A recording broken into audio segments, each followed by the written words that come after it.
A engenharia civil tem futuro, a engenharia civil não vai acabar, e a engenharia civil ela não vai ser surpreendida por nenhuma tecnologia disruptiva. Acredito que ela possa passar por algumas adequações, algumas atualizações, mas acabar não.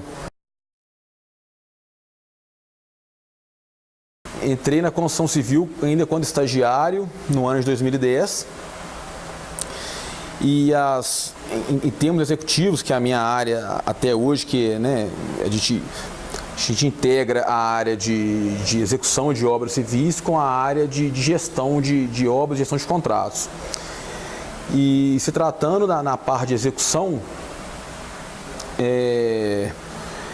quando eu começo a trabalhar, eu pego o Brasil numa situação econômica muito favorável, que é no ano de 2010, igual eu já disse. Então, assim, o país saiu de uma crise, né, uma pequena crise, digamos assim, no ano de 2008.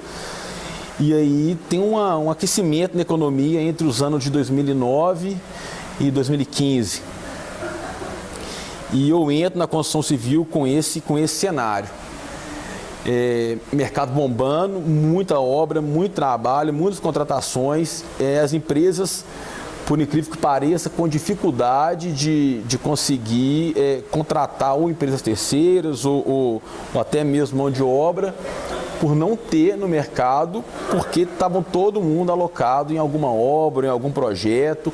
A mineração também estava, né, bombando, a China comprando muito. E esse é o cenário que eu entro na construção civil.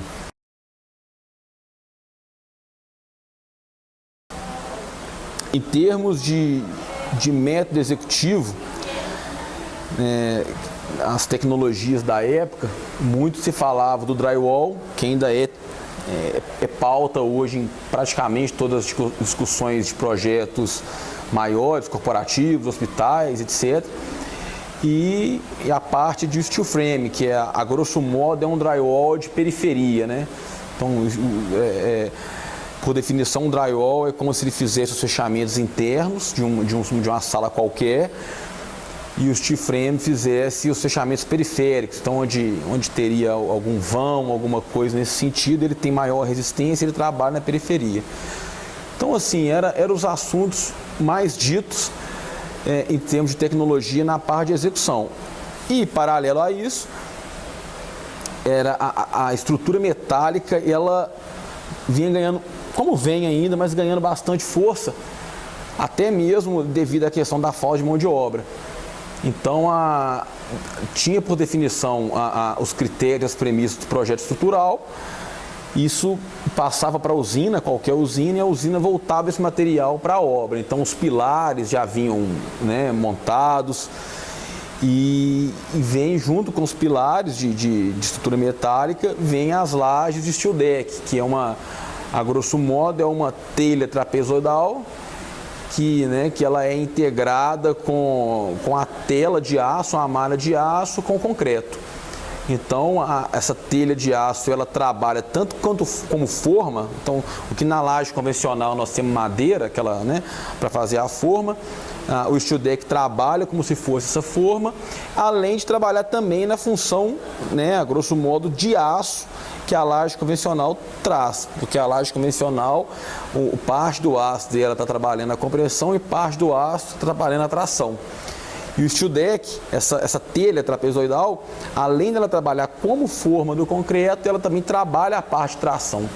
Então isso eram as tecnologias executivas, né, que tinha, eram os métodos executivos que tinha era de maneira mais recente, assim, era o que trabalhava na época.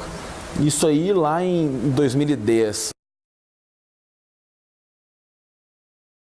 Outras mudanças que fizeram com que o canteiro de obra ficasse mais limpo, mais organizado e dependesse menos da mão de obra.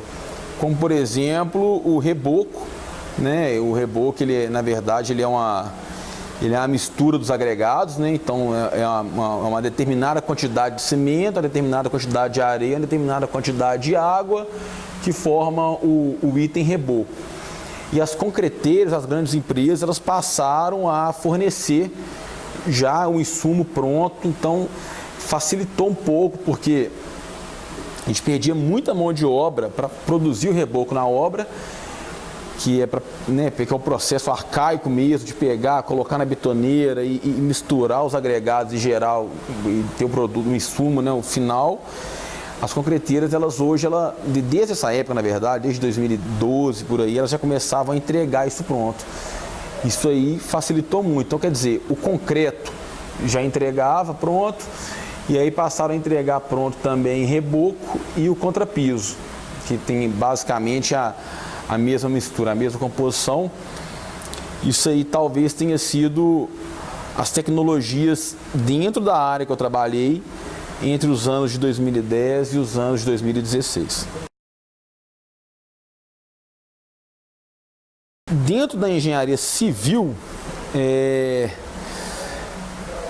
no assunto execução, por ser muito técnico, muito canteiro de obra, assim, eu acho que pouca mudança. Nas partes de gerenciamento, nas partes de controle, nas partes de auditoria, nas partes de projetos, acredito que sim, ainda passa, né, sempre por uma evolução. Acho que a tecnologia aí, ela acaba tendo maior evolução, digamos assim.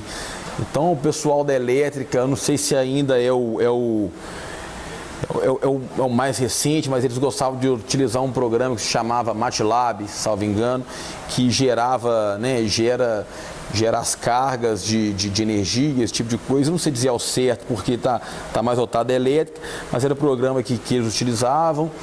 E tem os softwares também que facilita, né, o engenheiro calculista a chegar nos dimensionamentos de estrutura de concreto armado ou estrutura metálica. Então, quer dizer, ele integra o conhecimento teórico e o conhecimento de vida, técnico que ele tem, junto com as tecnologias de programa que ele usa, a ferramenta que ele tem para poder, né, gerar o resultado final de uma estrutura qualquer.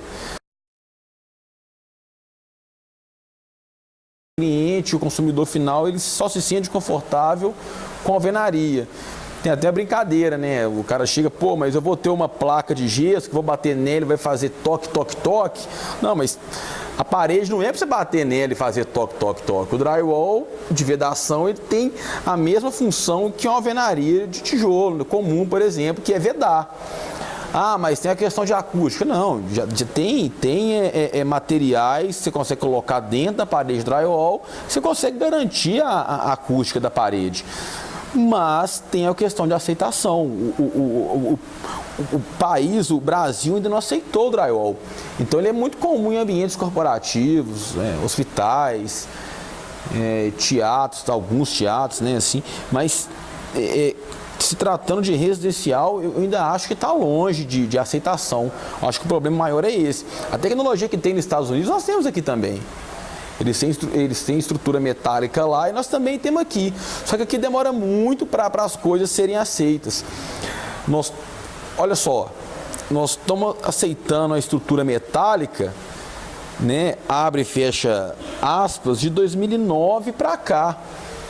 Se você pegar um desenho do Pica-Pau, lá nos anos 90, ele já passa correndo lá, brincando, em cima de perfis metálicos que tá trabalhando. Tem uma grua e ela está girando perfis metálicos. Então, quer dizer, o Pica-Pau, ele aceitou estrutura metálica antes do Brasil. Então, a comparação é essa. Nós temos essa dificuldade em aceitar isso aqui.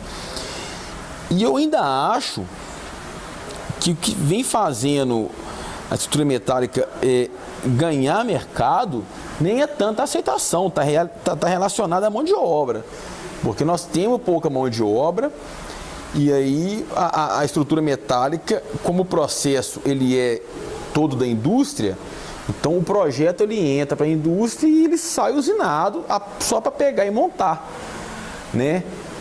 Então, eu acho que ela vem ganhando força nesse ponto, nem é tanto relacionada à aceitação dele. Ainda acho que culturalmente as pessoas ainda preferem a estrutura de concreto armado do modelo tradicional mesmo, que é enxergar o pilar sendo aprumado, fechado com forma de madeira e tomando forma. dentro de um canteiro de obra, eu ainda acho que evoluiu pouco. Você pegar uma foto de uma construção civil em 88, você pegar uma foto de uma construção civil agora em 2019, vai ser basicamente a mesma coisa. Você vai ter um canteiro de obra hoje mais organizado, porque, né, algumas coisas mudaram dos anos 80 para cá. A qualidade, ela avançou, a ISO entrou. Então, essa preocupação com a organização e o gerenciamento do canteiro de obra, hoje ela é muito mais aplicável do que nos anos 80. Aí você pegar em métodos, como uma laje era escorada nos anos 80, é o mesmo modelo que hoje em 2019. E eu, sinceramente, eu olho para frente assim, dentro da parte de edificações, eu vejo pouca evolução.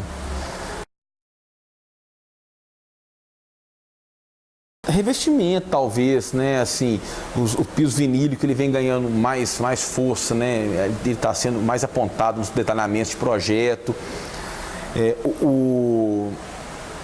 O próprio drywall tem sendo apontado mais, né? Se pegar em relação a 2009, 2010 e hoje, ele está sendo, embora ainda tenha dificuldade em aceitação, mas ele ainda já é mais aceito, ele vem né, evoluindo mais. A questão da automação está chegando com tudo, né? Então, assim, a automação é até interessante, que quem não gosta tanto, de quem não é muito ligado na automação, ele tem uma dificuldade em querer entender. Aí depois que ele entende como que a automação funciona, ele quer ter tudo que tem no processo, porque é muito legal. Então a automação sim, eu acho que está passando, né, está chegando com tudo. A minha visão hoje como técnico, como quem divide o tempo entre gestão e ser técnico, de ir no canteiro de obra, eu acho muito difícil, porque nós temos o residencial, vamos dizer por ele assim, algumas questões que ainda eu enxergo que tem que ter uma mão de obra, uma pessoa fazendo. Então, um alinhamento de alguma coisa, entender se esse pilar, como que ele está em relação àquele, por que eles estão desalinhados, e se eles estão desalinhados, qual decisão nós vamos tomar agora, como que nós vamos ajustar isso. Eu acho dessa maneira. Porque você pegar uma estrutura metálica que reduz muito a mão de obra dentro do canteiro de obras e reduz a questão de material, e é um processo, né, que digamos que ele é todo por máquina, né? Então ele a estrutura sai da indústria e ela é montada onde ela tem que ser montada através de um guindaste, através de um equipamento qualquer. Eu enxergo que é um custo relativamente alto para diluir dentro de uma obra residencial. Uma coisa é você pegar um hospital que, sei lá, de 10 pavimentos, onde o investimento ele consiga absorver o custo da estrutura metálica. Eu acho difícil começar a jogar, colocar dentro de uma planilha orçamentária de um projeto residencial estrutura metálica. Então eu enxergo dessa forma. Já existe hoje, igual eu estou dizendo, a própria estrutura que facilita muito a execução do projeto, mas eu acho que em relação ao financeiro ainda passa a ser o gargalo, o dificultador estaria aí. E aí nós temos as outras etapas de obra. Se nós vamos tratar de um revestimento de um porcelanato, por exemplo, nós temos que ter uma pessoa para pegar esse porcelanato, e aí, em alguns momentos, ele tem que ser cortado para adequar a área que nós temos, que nem sempre a área vai dar exata de acordo com os módulos, né, que a peça do porcelanato tem. Estou pegando o porcelanato de um exemplo aleatório, mas assim, eu não consigo enxergar como um processo de robotização faria isso que a construção, que a obra civil pede. Eu enxergo ainda o processo civil muito arcaico, a obra civil ela é arcaica. Igual eu disse, é diferente da indústria, né?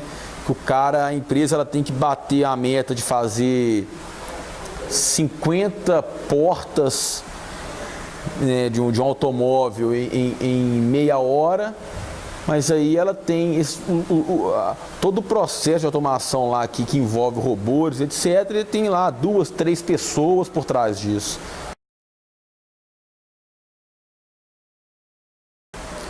A engenharia civil tem futuro, a engenharia civil não vai acabar, e a engenharia civil ela não vai ser surpreendida por nenhuma tecnologia disruptiva. Acredito que ela possa passar por algumas adequações, algumas atualizações, mas acabar não. Você pega desde os primórdios, desde o final da era, né, nômade, quando os nômades, quando acaba e aí passa a ter necessidade de ficar em algum lugar, ali nós já estamos falando de engenharia civil, então tem que construir alguma coisa, tem que erguer uma lona qualquer para alguém ficar. Nós estamos passando por um processo de engenharia, então, como um todo, pavimentação, estradas, barragens,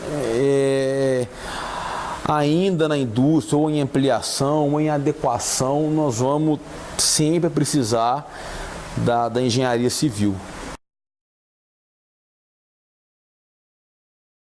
O processo ele é muito diferente da indústria, então você não consegue sair com ele exato. Então você tem que ter uma pessoa ali que vá ter capacidade técnica e conhecimento teórico para sair de cada situação semelhante a essa. A minha preocupação maior em relação à mão de obra que eu vejo assim, a cada dia, o cenário que eu enxergo é cada dia menos mão de obra no mercado. A robotização não seria uma solução? Para alguns itens talvez, para outros não.